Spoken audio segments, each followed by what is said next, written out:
परम पूज्य श्री सोनू महाराज जी के नए नए उपाय सुनने के लिए चैनल को सब्सक्राइब जरूर करें और आगे से आगे शेयर जरूर करें।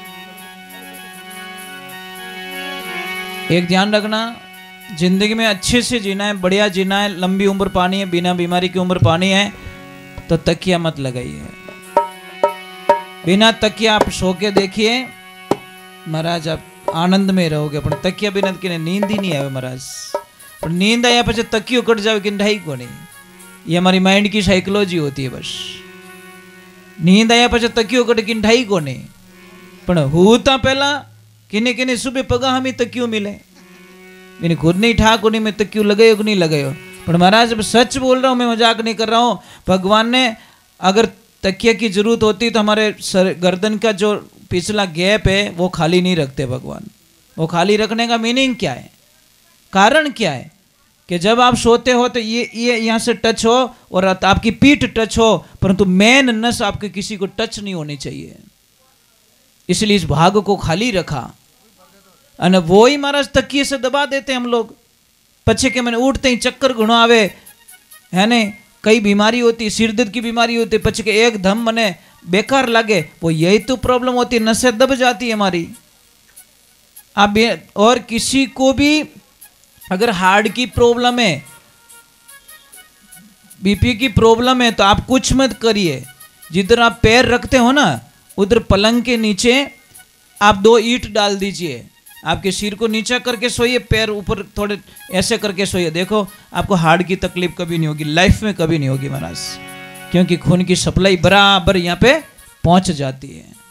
पर हम तो क्या करें, उल्टा सिस्टम आजकल तो ये तो अपन का स्टाइल है, वह स्टाइल में रहो थे, स्टाइल में तो जावो अपो पछे जावो जने कड़ो बचीड़ बोले महाराज। इन्हें वास्ते ये सिस्टम चेंज करो महाराज। बोले सतगुरुदेव की जय हो, बोले भगत वत्सल भगवान की।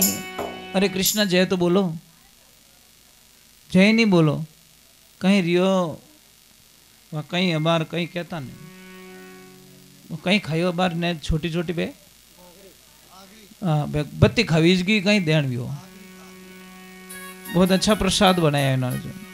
चलो एक बार जय बोल दो, बस आप जय बोलोगे तो हमें बड़ा अच्छा लगेगा। बोलिए श्री भगवान की। हाँ ऐसे जय हो वा जाओ हो नहीं, हाँ ऐसे मत करना महाराज। जिंदगी में जीना हो ना, लाइफ में जीना हो तो एक ध्यान रखना, हम कभी भी ध्यान रखना, गुजरात में जाओ और गुजरात में किसी को भी XYZ कोई भी, चाहे अमीर हो चाहे गरीब हो, किसी को भी पूछना केम छो तो सामने से एक आवाज आएगी मजा में। चाहे हाँ जरा खानो नहीं मिली तो कहीं के मजा में, અને अपने पूछो की करो के अबार टाइट हाले रही है। वारे वारे भोला भगत वाह, वाह कृष्णा वाह। और गुजरात में तो गुजरात से भाई, गुजराती में लखो है कि आ समय पण प्रसाद थी जैसे सुख में या दुख में। આજનો જે દિવસ છે નીકળી ગયો, સુખમાં નીકળો દુઃખમાં નીકળો કોઈને ખબર નથી महाराज। यही तो आनंद છે महाराज। अंबर ओडना भूमि पतना बीच मसणा सोई, अरे भूत पलित्रा शंका नहीं माने नहीं, हसे नहीं रोई, फकीरी निर्भय पड़ा निर्मोही। जो आनंद लेना चाहता है वो मिट्टी में भी ले लेता है, जिसको आनंद नहीं मिलता वो महलों में भी।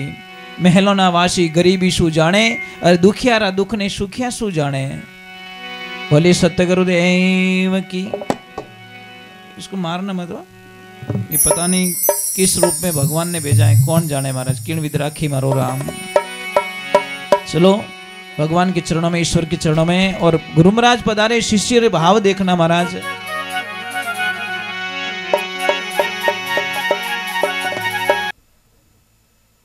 तो देखो कितनी अच्छी पुकार शिष्य की। मैं अर्ज करूं गुरु थाने, चरणों में राख जो थे माने, मारी लाज शर्म सब थाने, हेलो प्रकट सुनो चाहे छाने। है गुरुदेव आप तारण तीरण के दाता हो महाराज। एक बात का ध्यान रखिए, गुरु बिना साय करे कुण जीवरी, तीर्थ फिरलो हजारों, वे कुटाऊं पाचा भेरिया, सुखदेव नारद प्यारो, गुरुदाता मारो अब करो जन्म सुधारो। सुखदेव जी महाराज को भी वापस आना पड़ा, नारद जी महाराज को भी वापस आना पड़ा और गुरु के अधीन रहना पड़ा, गुरु के तत्व के अधीन रहना पड़ा। गुरु के शरीर के अधीन रहने की कोई आवश्यकता नहीं है, गुरु शब्द के अधीन रहना पड़ता है। गुरु का शरीर जो होता है ना वो गुरु नहीं है, वो तो मिट्टी का पुतला बना हुआ है। शब्द होता है ना जो कभी मरता नहीं है, भूत भविष्य वर्तमान तीनों काल के अंदर का अजर है, अमर है, वो है शब्द। शब्द कभी मरता नहीं है। कब मरता है भाई? शब्द मरता है कभी? आपको 20 साल पहले किसी ने कुछ बोल दिया, बोलने वाला तो चला गया दुनिया से, पर वो शब्द आज भी आपको याद है, क्योंकि शब्द कभी मरता नहीं है। इसलिए सर्वप्रथम वंदना यहां से शुरू होती। जैसे ये बंगला जितना अच्छा बनाया ना इन्होंने, इतनी सुंदरता हमारे अंदर भी होनी जरूरी है। अब इनका फर्ज क्या बने, आगे क्या हुआ उसको छोड़ दिया जाए, पर इस बंगले में प्रवेश करने के बाद में बिल्कुल क्लेश नहीं होना चाहिए, किसी का अपमान नहीं होना चाहिए, वाणी शुद्धिकरण की होनी चाहिए। ऐसा नहीं भी इतो फूटरो बंगलो बनायो और माए रेवण वाला वे जीव बोले आवे जीव बोले, तो इन बंगला री तो कई कीमत महाराज कोई मतलब भी नहीं है। आप घनी होना चांदी री दुकान गाल दी अने बारे पाइप लटकाई दिया अने वे तेल रा खाली डब्बा लटकाई दिया, तो मारा दुकान की वैलिडिटी खत्म पड़े कि नहीं पड़े? अंदर तो होना चांदी भरी जीवड़ा और बारे तेल रा डब्बा भंगार रा डब्बा प्लास्टिक री बोतलान लटकाई ओड़ी बारे बांधी ओड़ी, तो कितो दोरो लागे महाराज। उन्हीं ज प्रकार आप बंगलो घणो ही फूटरो बनायो, घनी अच्छी डिजाइन बनी, घनी इनमें सब सुविधाओं दे दी, परंतु इन बंगलारी मर्यादा कदरेला जद अपनी भाषा सुधरेला, अपनी मीठी रेवणी भाषा कि नहीं अपमान नहीं होना चाहिए। पत्नी का पूरा फर्ज बनता है कि पति को भगवान का रूप माने, पति का पूरा फर्ज बनेगा कि पत्नी को लक्ष्मी का रूप मानकर इस घर में प्रवेश करें और माता पिता को भगवान मान के इस घर में विराजमान करें। देखो देवियों, एक बात का ध्यान रखना, आपके पास सब कुछ होते हुए भी आप एक बात का ख्याल रखना, अपने पतिदेव को एक बात जरूर बोल देना कि पतिदेव आप सब कुछ कर लेना, बेटा आवाज मत करना, बेटा बेटा जल्दी देखो चाय दो भजन बाकी है, चाय मत दीजिए, थोने हाथ जोड़ी करो, मारी मेहनत करी पूरी जई फिर पानी में, चाय मत दो बेटा, 2 भजन बाकी है अभी तो, क्योंकि थोड़ा नियम रहेगा तो अच्छा रहेगा। क्योंकि इन्होंने गृह प्रवेश में हमको बुलाया तो भाई हम तो काम ऐसा ही करेंगे जिसमें इनको फायदा मिले। एक छोटी सी बात बता रहा हूं, समझ लीजिए।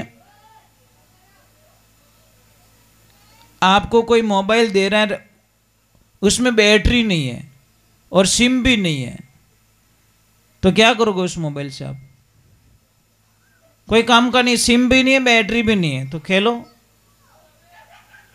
उसी प्रकार जिस सत्संग में नियम नहीं है तो कोई मतलब नहीं है, बैटरी नहीं है, सिम है।